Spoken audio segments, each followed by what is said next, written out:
Over when you had a minute to just kind of sit back, relax a little bit, and kind of reflect on the day. What were the emotions of the first game at K State, having a successful win, and then having a crowd that seemed to be really excited for all 60 minutes of that game? Yeah, the crowd and Wildcat Nation was awesome. It was pretty electric out there. You could feel it. Certainly, we're very satisfied, very pleased with the win.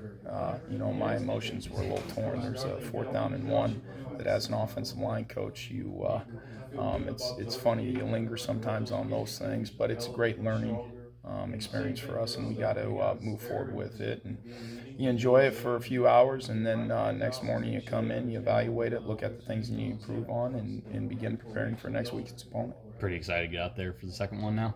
Yeah, I am. I'm really excited to see how the guys improve. That's my biggest thing is, okay, what are we going to do from our progression this past week to moving forward into this week? And Coach talked about it a little bit earlier. We still have had just 40-some practices with these guys, and we're fortunate that you obviously have a little bit more preparation time for the first opponent. We don't have that luxury, and we are not going to have that luxury for the majority of the remainder of the season. So how quickly guys can pick up on some of the nuanced things, whether it's defensively or whether it's an addition of what we want to do offensively.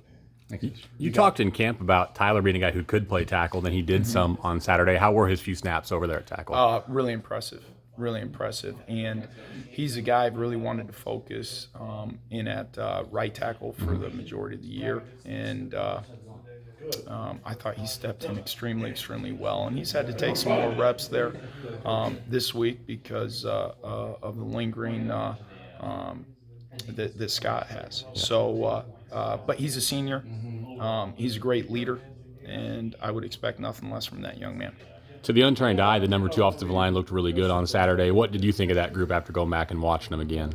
A lot of things that we need to work on from a technical standpoint, but they played hard, and they finished, and they played physical. And regardless of where we were at in the game, I was just really pleased with how hard they played. And they didn't go in and say, well, gosh, we've got this comfortable lead, I can kind of do this. They went in and competed, and that was the thing I was most excited about. And then you mentioned Scott. He, of course, came back into the game, but how is he doing right now? He's doing well. He's doing well. Thank you. Just overall, how did the offensive line just grade out in your mind? Just like not just that you guys got the second team. I mean, just as a whole, how pleased were you maybe with how they looked in game one? Obviously, I was very pleased with the results. The thing that I still believe that we need to continue to work on is just detailing our work, whether it's our first step, maintaining our base. One of the things I wrote down as a note, just something as simple as we've got to bend our knees a little bit better. At times I felt like we got decent push up front. At times I still felt like we were a little too lateral with some of our run fits, and we need to continue to work on that. And sometimes it's hand placement, sometimes it's pad level, sometimes it's knee bend, sometimes it's base. All those things that need to continue to incorporate into it. So it was about what you would have expected from a game one. It wasn't maybe below or exceeding your expectations. I'll be honest, I didn't know exactly what to expect in game one. And I thought our communication was really good. I was really pleased with that. We still had some mistakes, which maybe you anticipate with week one, and we got to continue to minimize those mistakes.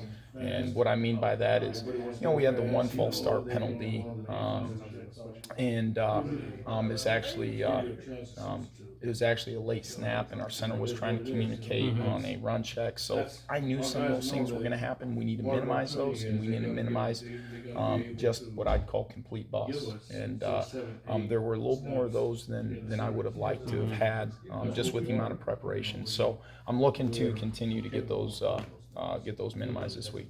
And then I guess my last thing is just how did Evan do in his first start there? I thought Evan played really well. I thought he played extremely well. And sometimes it's tough. You get in the flow of things. And Evan and I had a conversation along with Josh Rebus that it was our anticipation going in Friday morning that Josh would come in the second series, or excuse me, in the third series of the first half. And we were fortunate that we had a 14-point lead. We'd had a 12 or 13 play drive, an 8-9 play drive, and boy, it was pretty nice when Josh got in there that day. So I was very pleased for him.